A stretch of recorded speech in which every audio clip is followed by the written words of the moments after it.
అందరికీ నమస్కారం. ఈరోజు మనం తెలుసుకోబోతున్న కథ సంక్రాంతి అల్లుళ్ళు. కిన్నెరకోట అనే ఊరిలో తాతారావు అనే వ్యక్తున్నాడు. అతనికి 2 కూతుళ్ళు. ఆ కూతుళ్ళు పుట్టిన దగ్గర నుండి అతను చాలా జాగ్రత్తగా ఉండటం మొదలుపెట్టాడు. అలా జాగ్రత్తగా మొదలైన అతని పద్ధతి పీనాసితనంగా మారిపోతూ వచ్చింది. కాని తనకి ఉన్నదానిలోనే కూతుళ్ళని మాత్రం బాగానే చదివించేవాడు. అతని తీరు చూస్తున్న బంధువులకి ఈ తీరు చాలా విచిత్రంగా అనిపించేది. అందుకే ఒకసారి వయసులో పెద్దవాడైన అతని బాబాయి మార్కండేయులు తాతారావు దగ్గరికి వస్తాడు. ఓరే తాతారావా, అసలు నీ తీరేటో నాకు అర్థం అవ్వట్లేదురా. పుట్టింది 2 ఆడపిల్లలు. వాళ్ళు పుట్టాక ఎప్పుడూ లేనిది కొత్తగా పీనాస్ అవతారం ఎత్తావు. బావుంది గాని డబ్బులకి అంత లెక్కలు గట్టినోడివి వాళ్ళని అంతంత ఖర్చులు పోసి చదివిస్తా డబ్బులు తగలేస్తా ఉంటావేంట్రా? అసలు నువ్వేంటో నాకు అర్థమే కావట్లేదురా. అలా అనకు బాబాయ్, ఆడపిల్లల్ని గన్నాక రూపాయి కూడబెట్టకపోతే ఎలా? అది నిజమే, మరి వాళ్ళ చదువులకి ఖర్చులెందుకు చేస్తావురా? మరేం చెయ్యాలి బాబాయ్, ఆడపిల్లలకి బోలెడని కట్నాలిచ్చి పెళ్లిళ్ళు చేసినా వాళ్ల కాపురాలు సవ్యంగా ఉంటాయన్న నమ్మకం లేదు ఈ రోజుల్లో. అందుకే పిల్లల్ని చదివించాననుకో, వాళ్ళు మంచి ఉద్యోగాలు చేస్తారు, ఆ తర్వాత జీతాలు తెస్తారు. ఆ వచ్చిన జీతాలు పోగేసి వాళ్ళకి పెళ్లిళ్ళు చేయొచ్చు. అలా ఉద్యోగాలుండటం వల్ల వాళ్ళకి కట్నాలిచ్చే బాధ నాకు తగ్గుద్ది అంటూ తన పీనాసి లెక్కల్లో కూడా అతని తెలివిని పైత్యాన్ని కలిపి తన ఉద్దేశాన్ని చెప్పాడు. ఈ విధంగా ఆడపిల్లలంటే ఖర్చులు అనుకునే తాతారావు తన 2 ఆడపిల్లల్ని తన లెక్కల ప్రకారమే పెంచి పెద్ద చేశాడు. ఇక చక్కటి సంబంధాలు రావటంతో అవి ఎక్కడ చేజారిపోతాయో అని మగపెళ్లి వాళ్ళు అడిగిన దానికన్నా ఎక్కువెక్కువ చేస్తానని మాటలిచ్చి 2 ఆడపిల్లలకి పెళ్లిళ్ళు చేసి అత్తారిళ్ళకి పంపించేశాడు. వాళ్ళ అదృష్టమో గాని అలాంటి పీనాసి తండ్రి అన్ని మాటలిచ్చి తప్పినా ఆ ఆడపిల్లలిద్దరూ తమ తమ అత్తారిళ్లలో సుఖంగానే ఉన్నారు. కాని తాతారావు 2 అల్లుళ్ళు మాత్రం పాము ముంగీసల్లా ఉండేవారు. ఒకసారి సంక్రాంతి సమయంలో తాతారావు భార్య సరోజ తన భర్తతో ఇలా అంటుంది. ఏవండి, సంక్రాంతి పండగ వస్తుంది. 2 అల్లుళ్ళని పిలవాలి కదండి. ఎప్పుడు వెళ్తున్నారు అల్లుళ్ళ దగ్గరికి? అమ్మో, అల్లుళ్ళ దగ్గరికి వెళ్ళటమా? మన అల్లుళ్ళ దగ్గరికి వెళ్ళడానికి అంత భయపడతారేంటండి? అసలు అమ్మాయిల పెళ్లి సమయంలోనే నేను మీతో చెప్పాను, వెనక ముందు ఆలోచించి మాట ఇవ్వండి అని. కాని సంబంధం చేజారిపోకూడదు, 100 అబద్ధాలాడైనా ఒక పెళ్లి చేయాలని ఏవేవో కబుర్లు చెప్పి అప్పుడు నా నోరు మోయించారు. ఇప్పుడు చూడండి, అల్లుళ్ళ దగ్గరికి వెళ్ళాలంటే వెనకడిగేస్తున్నారు. అసలు ఇలా కదండి, తొందరపాట్లో నోరు జారానని అల్లుళ్ళకి క్షమాపణ చెప్పేసేయండి, ఇంకీ బెరుకుండదు. ఏహే, నేను అల్లుళ్ళ దగ్గరికి వెళ్ళలేకపోతుంది నేను తప్పిన మాటల గురించి వాళ్ళు అడుగుతారని కాదే. పోయినసారి సంక్రాంతికి అల్లుళ్ళిద్దరూ వచ్చి మన ఇంట్లో చేసిన రచ్చ మర్చిపోయావా? అసలు వాళ్ళిద్దరికీ ఏం మాట తేడాలొచ్చాయో గాని ఒకరంటే ఒకరికి పడనంత శత్రువుల్లా తయారయ్యారు గదే. అవునండి, ఇంకా ఆ రోజు ఏం జరిగిందో నాకు ఈ రోజుకి అర్థం కావడం లేదు. కానీ అల్లుళ్ళ అలక మాత్రం నా కళ్ళ ముందే కదలాడుతుంది అని అంటుంది సరోజ. సరిగ్గా 2 ఏళ్ల క్రితం ఒక సంక్రాంతి నాడు పిసినారి తాతారావు 2 అల్లుళ్ళు పండక్కి మామగారింటికొచ్చారు. అల్లుళ్ళు రాగానే తాతారావు తన గదిలో నుండి హాల్లోకొచ్చి, రండల్లుడు గారు, ప్రయాణం బాగా జరిగిందా? జరిగిందిలేండి అంటూ ముక్తసరిగా బదులిచ్చేసి లోపలికి వెళ్ళిపోయాడు పెద్దల్లుడు.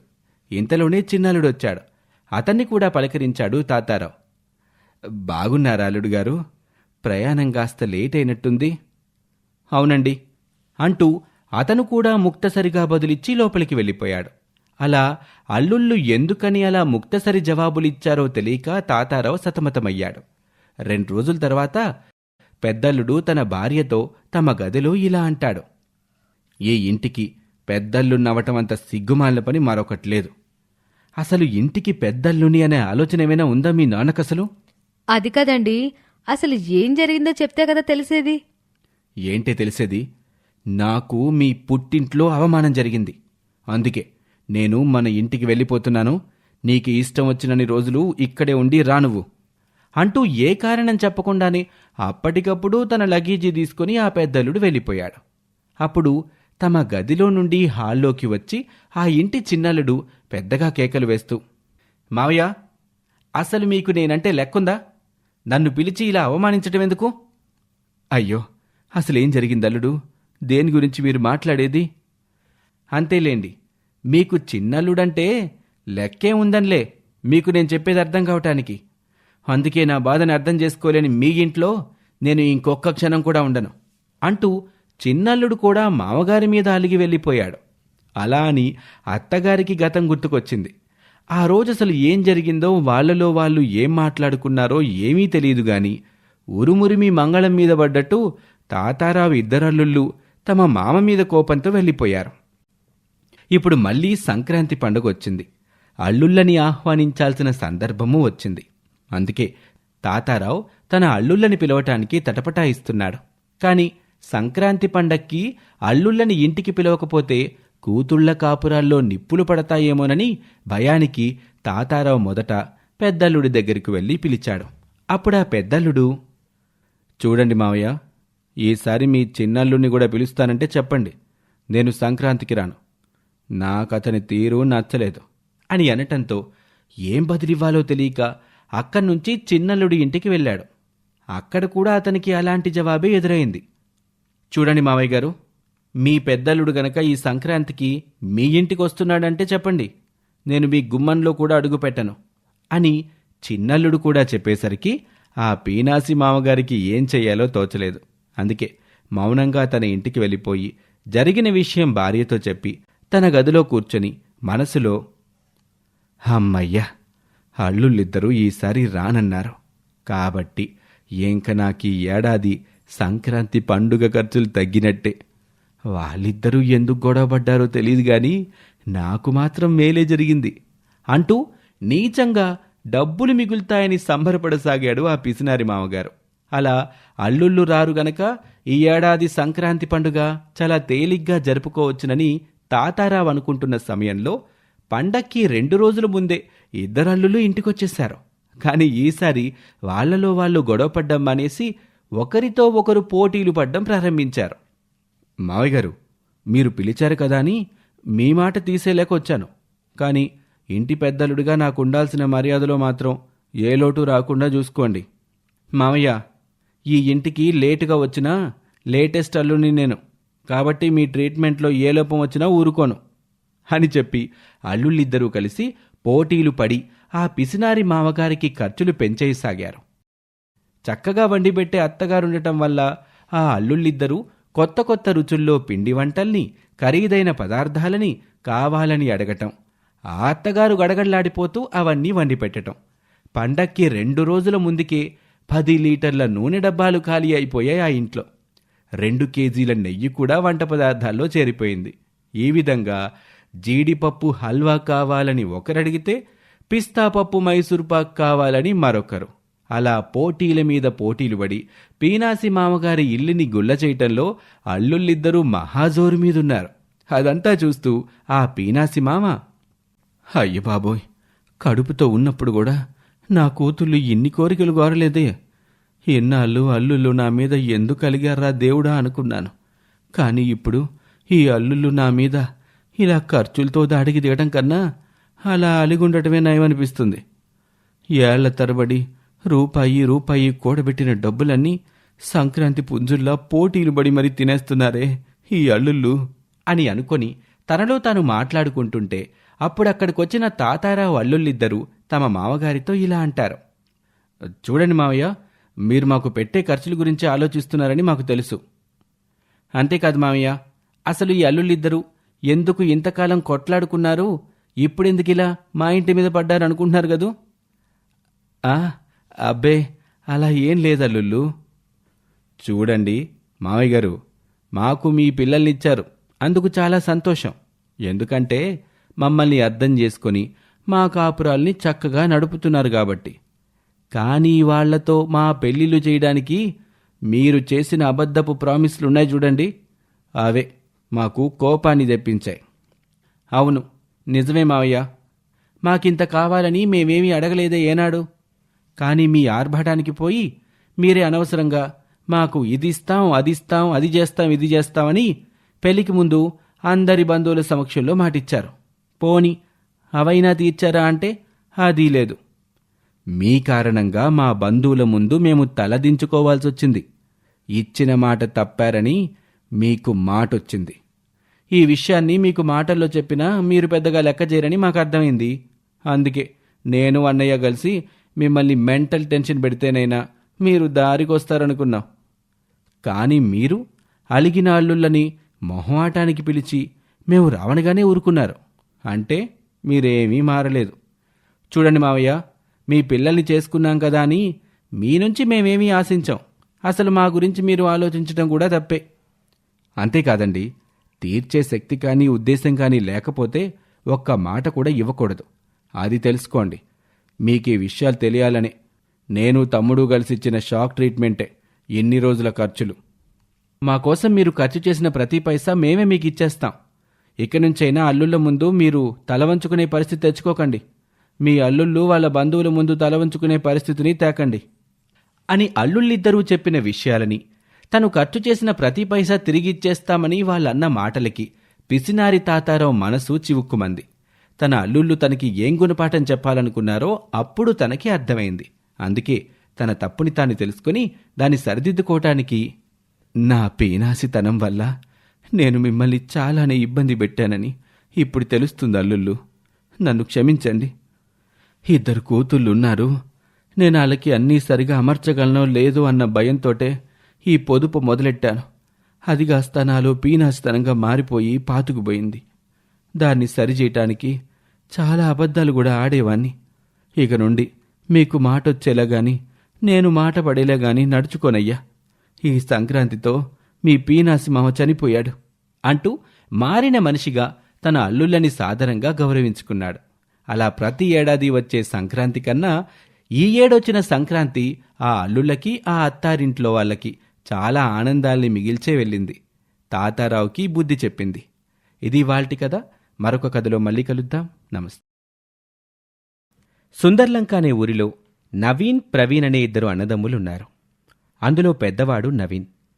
తన తమ్ముడు ప్రవీణ్ కన్నా 6 సంవత్సరాల పెద్దవాడు.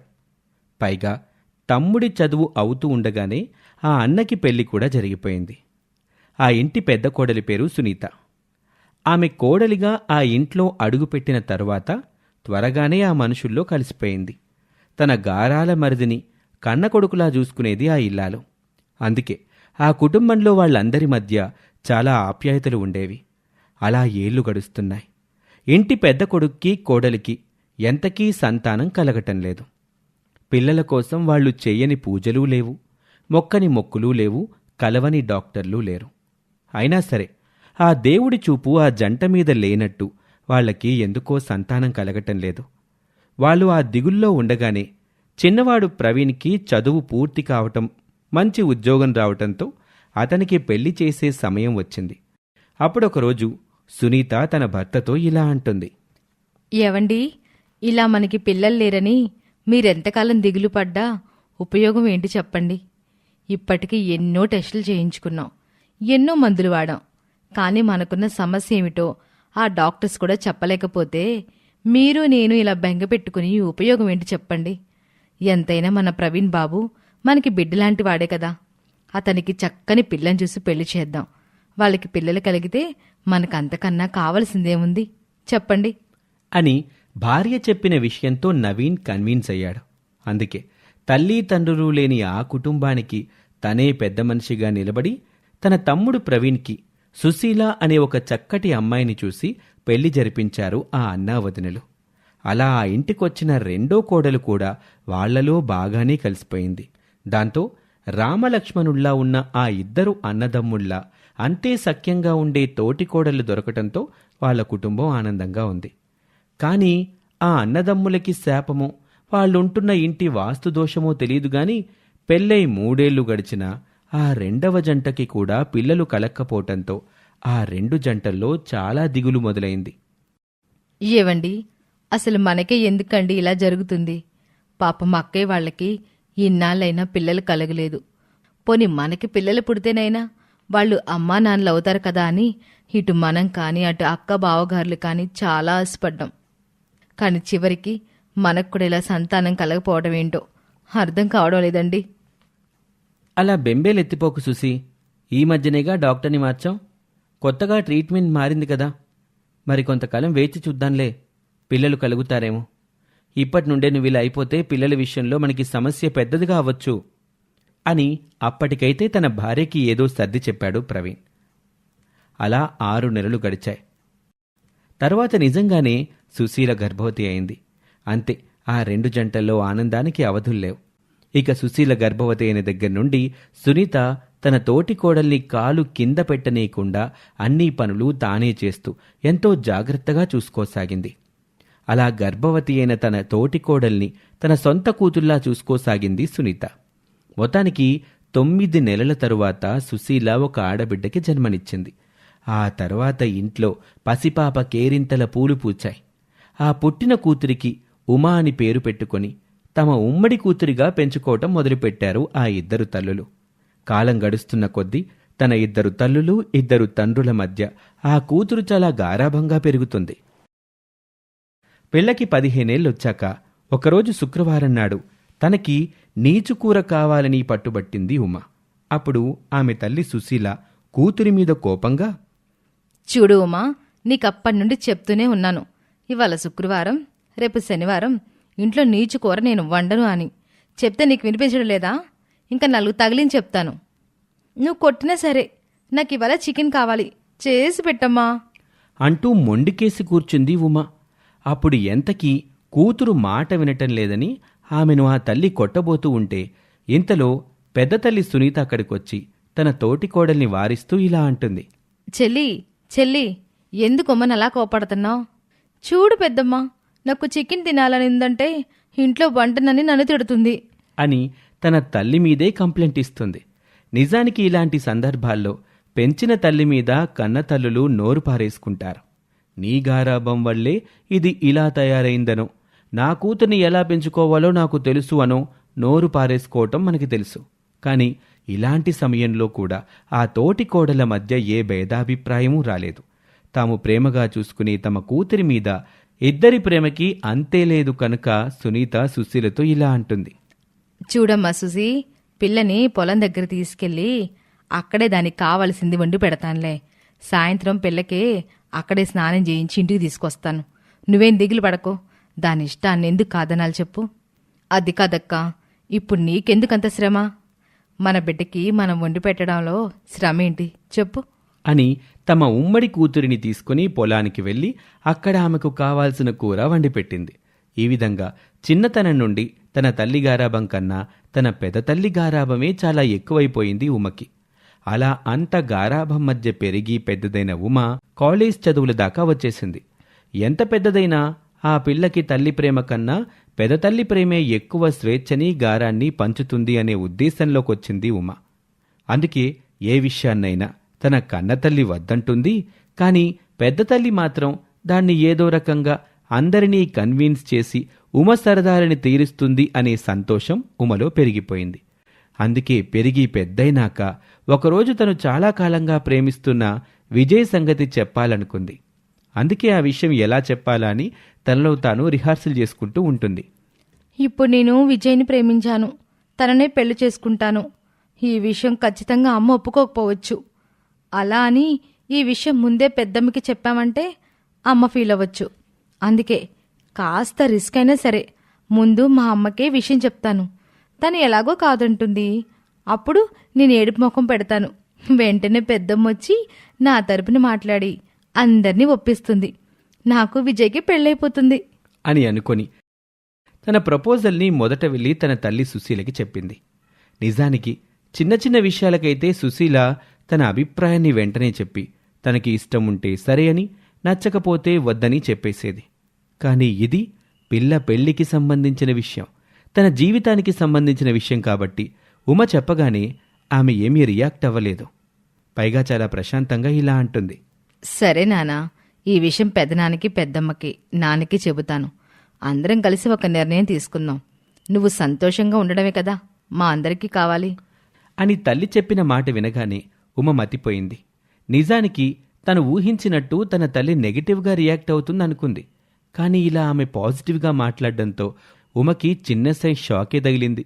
మొత్తానికి తమ ఉమ్మడి కూతురి ప్రేమ విషయం ఇంట్లో పెద్దవాళ్ళందరికీ చెప్పింది సుశీల. అప్పుడు ఇంటి పెద్ద నవీను తన భార్య సునీత, తమ్ముడు, మరదళ్లతో ఇలా అంటాడు. సరేనర్రా, పిల్లకిష్టమైన అబ్బాయి గనక అసలు ఆ కుర్రాడి బ్యాక్గ్రౌండ్ ఏంటో ఎంక్వైరీ చేసుకుంటే బావుంటుంది అనిపిస్తుంది. ఎందుకు బావగారు మళ్ళీ అవన్నీ? ఇప్పుడు మీరలా చేస్తే నేనే కావాలని ఈ పెళ్లి వద్దని చెప్పించడానికి అలాంటివన్నీ చేయించానని నన్నది అపార్థం చేసుకుంటుంది. ఇప్పటికీ దాని లైఫ్లో నేను చాలా సందర్భాల్లో విలన్గానే ఉన్నాను. ఇప్పుడు ఈ పెళ్లి విషయంలో కూడా అది అలాగే అనుకుంటే కష్టం కదా. అయినా చేసుకోబోయే పిల్ల చెప్తుంది కదా ఆ పిల్లాడు మంచివాడు అని. ఇంకా ఎంక్వైరీలు ఎందుకులేండి అని తన ఉద్దేశాన్ని చెప్పేసి లోపలికి వెళ్ళిపోయింది. అప్పుడు ప్రవీణ్ తన అన్నతో, చూడన్నయ్య, ఈ ఇంట్లో ఎవరికి ఏది మంచో నీకన్నా ఎక్కువగా ఎవరికీ తెలీదు. కాబట్టి నీకేది మంచిదనిపిస్తే అదే చెయ్యనయ్యా. ఈ తల్లి కూతుళ్ళ మాటలేం పట్టించుకోకు. ఎంతైనా ఇది మన పిల్ల జీవితం కదన్నయ్యా అని చెప్పటంతో నవీన్ తను అనుకున్న ప్రకారమే ఆ విజయ్ ఎవరి తాలూకా, అతని వ్యక్తిత్వం ఏంటి, ప్రవర్తన ఏంటి అనే విషయాల మీద తనకున్న సర్కిల్ ద్వారా ఎంక్వైరీ మొదలుపెట్టాడు. ఈలోపు ఉమా విజయ్ల మధ్య ప్రేమ ఎప్పటిలాగానే కొనసాగుతుంది. ఒకరోజు తమ పెళ్లికి ఉమ ఇంట్లో వాళ్ళు ఒప్పుకుంటారో లేదో అనే టెన్షన్లో ఉన్న విజయ్కి ధైర్యం చెప్తూ ఉమ ఇలా అంటుంది. ఎందుకు బేబీ అలా టెన్షన్ పడుతున్నావు? మన పెళ్లి ఖచ్చితంగా జరుగుతుంది చూడు. మా ఇంట్లో ఎవరు ఒప్పుకోకపోయినా మా పెద్దమ్మ తలుచుకుందంటే అందరినీ ఒప్పించేస్తుంది. నువ్వు అనవసరంగా టెన్షన్ పడకు, బీ రిలాక్స్ అని అంటుంది ఉమ. అలా తన పెద్దమ్మ మీద ఉన్న నమ్మకంతో ఎలాగైనా తమ పెళ్లి జరిగిపోతుంది అన్న ధీమాలో ఉమ ఉంటుంది. ఒకరోజు నవీన్ దిగాలుగా ఇంటికొచ్చి తన గదిలో కూర్చుంటాడు. అప్పుడు భర్త వాలకం చూసిన సునీత, ఏమైందండి అలా ఉన్నారు? మరేం లేదు సునీత, పిల్ల ప్రేమించిన అబ్బాయి గురించి 1కి 10 సార్లు ఎంక్వైరీ చేయించాను. ఎంతమంది చెప్పినా ఆ కుర్రాడి కుటుంబం అంత మంచిది కాదు. ఆ కుర్రాడి తండ్రి 2-3 ఊర్లలో చీటీల డబ్బులు తీసుకుని వెళ్ళిపోయాడంట. పోని అది ఒక్కసారి జరుగుంటే ఏదో అవసరంలో చేసుంటాడనుకోవచ్చు. కానీ 3 సార్లంటే ఏంటర్థం? ఆ తండ్రికి మోసం చేయడం తేలికాని గదా. అలా అని తండ్రి అలాంటివాడు గనక కొడుకుని అదే గుంజకి ఎందుకు గట్టాలండి? కుర్రాడి మంచివాడై ఉండొచ్చు కదా నువ్వనొచ్చు. కాని ఆ కుర్రాడు మన ఉమనే కాదు, మరో ధనవంతులమ్మాయితో కూడా ప్రేమాయణం సాగిస్తున్నాడంట. అంటే ఆ కుర్రాడు కూడా డబ్బు మనిషినే కదా అర్థం. మరి అలాంటి కుర్రాడితో మన పిల్ల పెళ్ళెలా చేస్తాను చెప్పు? అలా అని ఈ విషయం అందరికీ చెప్పలేం. పోనీ మనకిష్టం లేదని చెప్తే మరదలేమనుకుంటుందో అనిపిస్తుంది. ఇప్పుడు ఈ విషయంలో ఏం చెయ్యాలి? పిల్ల పెళ్ళిని తప్పించాలా, లేదా ఏ విషయం తెలియనట్టు ఊరుకోవాలా? అలా ఎలా ఊరుకుంటామండి? మన పిల్ల జీవిత విషయం ఇది. పిల్లకి నచ్చ చెప్పుకుని సంబంధం వదులుకోవాలి, కానీ దాని కర్మ అని పిల్లని వదులుకుంటావా? అసలు ఇదంతా నాకు వదిలిపెట్టండి. నాకు ఈ పెళ్లి ఇష్టం లేదని చెప్పి ఈ పెళ్లి ఆపేస్తాను అని తన భర్త చెప్పలేక సంశయించిన విషయాన్ని తన నెత్తిన వేసుకుని తనకే ఈ సంబంధం నచ్చలేదని ఆ పెదతల్లి పెళ్లికి ఒప్పుకోనని పట్టుబట్టింది. దాంతో ఆమెను కన్విన్స్ చేయటానికి ఉమతల్లి సుశీల చాలా ట్రై చేస్తుంది. అది కాదక్క, పిల్ల అంతగా కోరుకుంటున్నప్పుడు మనం ఎందుకు కాదనాలి చెప్పు? పోనీ ఏదన్నా బలమైన కారణం ఉంటే చెప్పు, ఇదమ్మా విషయం అని మనమే పిల్లని ఒప్పిద్దాం. కానీ ఇలా ఏ కారణం లేకుండా నీకు ఇష్టం లేదంటే ఎలా చెప్పు? ఏమో సుసి, నువ్వెన్ని చెప్పినా నాకు ఆ కుర్రాడు నచ్చలేదు. ఈ పెళ్ళి నాకు ఇష్టం లేదు, అంతే అని తన నిర్ణయాన్ని తెగేసి చెప్పేసరికి అప్పటి వరకు తనని సపోర్ట్ చేస్తూ తన తల్లి మాట్లాడుతున్న మాటల్ని, ఎప్పుడూ తనని సపోర్ట్ చేసి తన పెద్దమ్మ ఈ విషయంలో అడ్డం తిరగటం అన్నీ వింటున్న ఉమ కోపంతో అక్కడికొస్తుంది. అసలు నా పెళ్లి విషయంలో వద్దని చెప్పే హక్కు ఆమెకే ఉందమ్మా. తనేమైనా నన్ను కందా? నన్ను కన్నదానివి నువ్వు. అలాంటి నువ్వు నాన్న ఒప్పుకుంటే చాలు నా పెళ్లికి.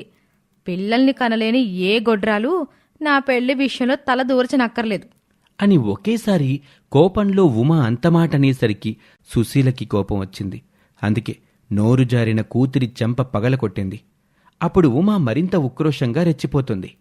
నువ్వు నన్ను కన్న తల్లివి కనుక నువ్వు కొట్టినా చంపినా పడతాను, కానీ ఆవిడ మాత్రం నా సొంత విషయంలో ఒక్క మాట మాట్లాడినా నేను ఊరుకోను. ఆమె మీకు గొప్పేమో, నాకు కాదు అని పొగరుగా మాటలనేసి వెళ్ళిపోతుంది. పాపం అన్నేళ్లుగా ఉమ మీదే ప్రాణాలు పెట్టుకుని పెంచిన ఆ ఉమ్మడి తల్లికి ఆ పిల్ల కోపంలో మాట్లాడిన మాటలు చాలా బాధని కలిగించాయి. అందుకే పెద్దవాళ్లకి ఇష్టం లేకపోయినా పిల్ల ఇష్టం కాదనకూడదనే ఉద్దేశంతో ప్రవీణ్, సుశీలలు విజయ్తో ఉమకి నిశ్చితార్థం జరిపించేశారు. అలా జరిగిన వారం తర్వాత విజయ్ ఫోన్ స్విచ్ ఆఫ్ వస్తుంది. అసలు ఏం జరిగుంటుందా అని ఆరా తీయడానికి వాళ్ళ ఇంటి దగ్గరికి వెళ్తుంది ఉమ. అప్పుడు ఉమకి షాకింగ్ విషయం తెలుస్తుంది. మళ్లీ విజయ్ తండ్రి జనాన్ని మోసం చేసి చీటీ డబ్బులతో ఊరు వదిలి ఉడాయించాడని. అప్పుడేం చేయాలో తెలియక ఉమ బాధగా కూర్చుంటుంది. అప్పుడు ఆమె తండ్రి ప్రవీణ్ అక్కడికొచ్చి కూతురితో ఇలా అంటాడు. ఇప్పటికైనా అర్థమైందా తల్లి? ఆ రోజు ఈ సంబంధం వద్దని పెద్దమ్మ ఎందుకు చెప్పిందో? నిజానికి ఆ కుర్రాడి ఫ్యామిలీ మంచిది కాదని పెదనాన్నగారు ఎంక్వైరీ చేయించినప్పుడే తెలిసిందంట. కాని ఆ విషయం చెప్తే నువ్వు కానీ మేం కానీ ఎక్కడ వాళ్ళని అపార్థం చేసుకుంటాము అని పెదనాన్న చెప్పకుండా ఊరుకుందామనుకుంటే నీ జీవితం పాడవకూడదని పెద్దమ్మే ఆ నింద తన మీద వేసుకున్నా పర్వాలేదనుకొని ఆ సంబంధం తనకి నచ్చలేదని చెప్పింది. ఆ మాట నీకు నచ్చలేదు కనుక నువ్వు ఆమె మనసుని అర్థం చేసుకోకుండా ఎన్నెన్ని మాటలన్నావో గుర్తుందా? ఏ పిల్లలకి లేని అదృష్టం ఆ దేవుడు నీకు మాత్రమే ఇచ్చిన అదృష్టం ఏంటో తెలుసా తల్లి? నువ్వు ఇద్దరి అన్నదమ్ములకి ఉమ్మడి కూతురివి. అందుకే నీకు ఇన్నాళ్ళు అన్నీ డబుల్గానే దక్కాయి. కాని ఇప్పుడు ఈ పరిస్థితిలో నిన్ను ఓదార్చటానికి మాత్రం ఓదార్పు సింగిల్ అయిపోయింది. ఎందుకో తెలుసా తల్లి? నువ్వు మీ పెద్దమ్మ పెదనాన్నల మనసుని విరిచేశావు కనుక అని చెప్పటంతో తన తొందరపాటుని గ్రహించి తన తప్పుని క్షమించమని వెళ్ళి తన పెద్దమ్మ పెదనాన్నల్ని కోరుతుంది ఆ ఉమ్మడి కూతురు. కన్న కూతురి కన్నా ఎక్కువ ప్రేమగా పెంచిన తన ఉమ్మడి కూతురు అలా కన్నీళ్లతో క్షమాపణ కోరేసరికి ఆ పెద్ద దంపతులు కరిగిపోయారు. ఇక ఆ తర్వాత ఆ కుటుంబంలో అన్నీ మళ్లీ సద్దుమణిగిపోయాయి. తన ఉమ్మడి తల్లిదండ్రులకి ఇష్టం లేకుండా తను ఇక ఏ పని చెయ్యాలి అనుకోలేదు ఆ ఉమ్మడి కూతురు ఉమ. ఇది ఇవాల్టి కథ. మరొక ఆసక్తికర కథలో మళ్ళీ కలుద్దాం. నమస్తే. సుందరమ్మకి 4 రోజుల నుంచి ఒంట్లో బాగుండటం లేదు. అయినా సరే ఆ విషయాన్ని తన భర్త, పిల్లలకి ఆమె చెప్పలేదు. ఒంట్లో అనారోగ్యం పెట్టుకుని తన పనులు తాను చేసుకుంటూనే పోతూ ఉంటుంది. ఇంట్లో తన ఆరోగ్యం బాగోలేదని విషయం చెప్తే ఆసుపత్రిలో చూపించటానికి డబ్బులు లేక తన భర్త బాధపడతాడని లోపలే ఏడుస్తూ ఉంటుంది సుందరమ్మ. ఇంతలోనే అత్తగారి అరుపులు వినిపిస్తూ ఉంటాయి. ఏమే సుందరమ్మ, ఇట్ట రాయే. ఇంట్లో బాలేని ఓ మనిషి ఉందని పట్టించుకుంటే కదా. ఒకలాడికి ఎన్నిసార్లు చెప్పినా వినిపించుకోదు. మొద నష్టపది నా కొడుకుని వల్లో వేసుకొని ఆటలాడుతోంది. ఏమత్తయ్యా పిలిచారా? ఆ టీ నీళ్లు తెచ్చి నా మొహాన్ని కొట్టవే. టైం అవుతున్నా కూడా టీ ఇవ్వాలని ఇంగిత జ్ఞానం లేదా నీకు? రోజు చెప్పాలనా? గంట ముందే కదా అత్తయ్య టీ ఇచ్చాను. అందుకే కొంతసేపు అయ్యాకిద్దామని నేనే అనుకుంటున్నాను. ఆపవే, నోరేసుకొని పడిపోతున్నావు. నీ సొత్తేమన్నా పెడుతున్నావా? నా కొడుకు సంపాదించి పెడితేనే కదే నువ్వు ఇవన్నీ ఇచ్చేది.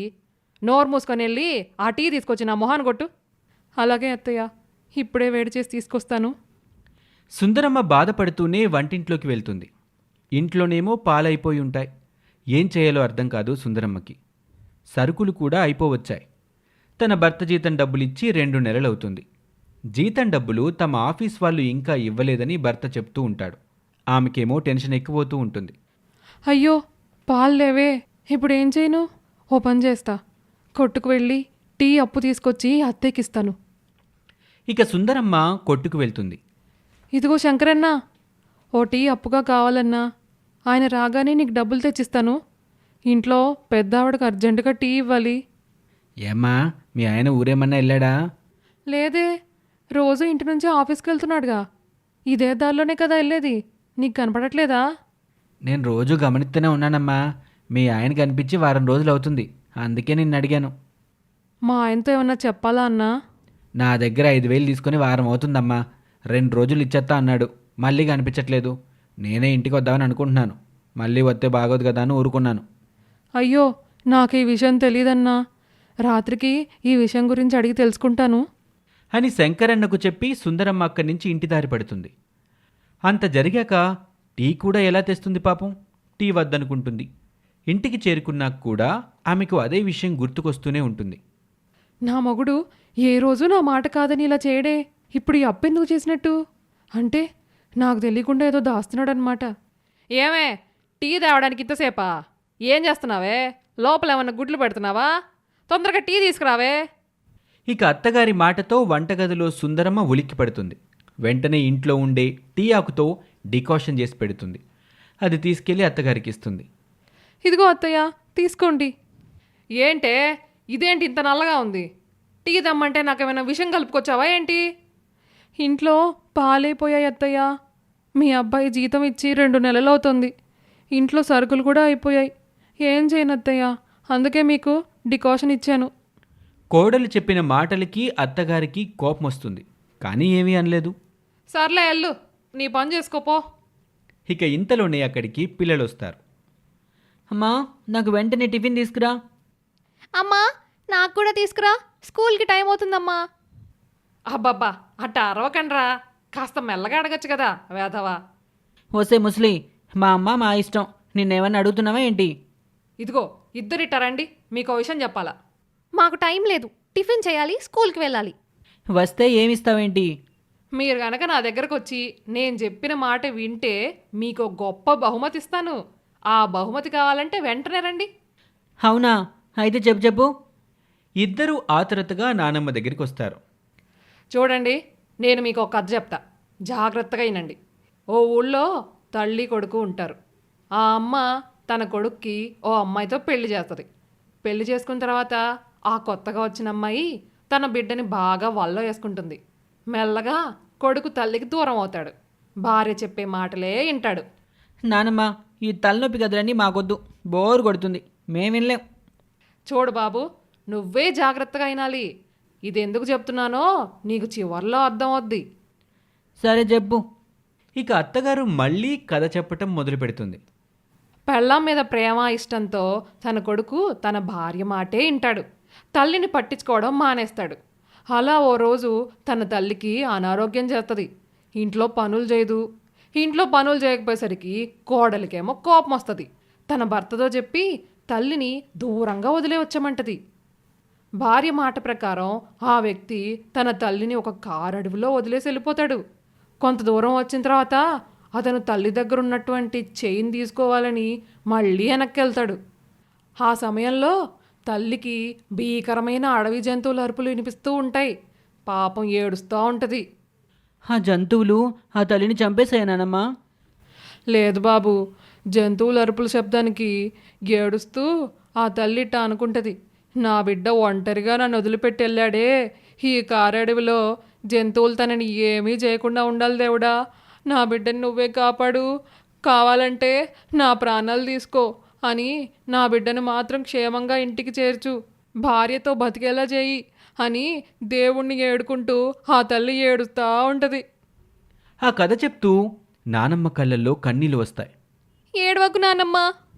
చూడమ్మా, తల్లి మనసు ఎంతో పవిత్రమైంది. తన బిడ్డల కోసం తల్లడిల్లిపోద్ది.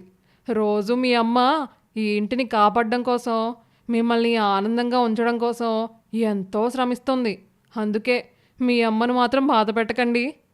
అవును నానమ్మా, మా అమ్మ రోజు ఎంతో కష్టపడుతోంది. ఈ రోజు నుంచి నేను కూడా అమ్మకు సహాయం చేస్తాను. పదరా అన్నయ్య, వంటింట్లోకి వెళ్దాం పద. ఇక లహరి చరణ్ ఇద్దరూ సుందరమ్మని చూసేసరికి ఆమె వంటగదిలో పనిచేసుకుంటూ ఉంటుంది. ఇద్దరూ వెళ్ళి అమ్మని గట్టిగా కౌగిలించుకుంటారు. ఏమైందిరా, ఏంటి కొత్తగా ఇలా చేస్తున్నారు? సారీ అమ్మా, నేను చాలా ఇబ్బంది పెట్టాను, ఇకపై ఇబ్బంది పెట్టకుండా ఉంటానమ్మా. నేను కూడా ఈ రోజు నుంచి వంట పనులు చేస్తానమ్మా. పిల్లల్లో వచ్చిన మార్పుని చూసి సుందరమ్మ ఎంతో ఆనందపడుతుంది. ఆమె కళ్ళల్లో నుంచి ఆనంద భాష్పాలు ధారాళంగా కారుతూ ఉంటాయి. ఈ స్టోరీ మీకు నచ్చితే లైక్ చేయండి, కమెంట్ చేయండి. ఇలాంటి ఇంట్రెస్టింగ్ స్టోరీస్ కోసం మా ఛానల్ని ఇప్పుడే సబ్స్క్రైబ్ చేసుకోండి. Thank you for watching.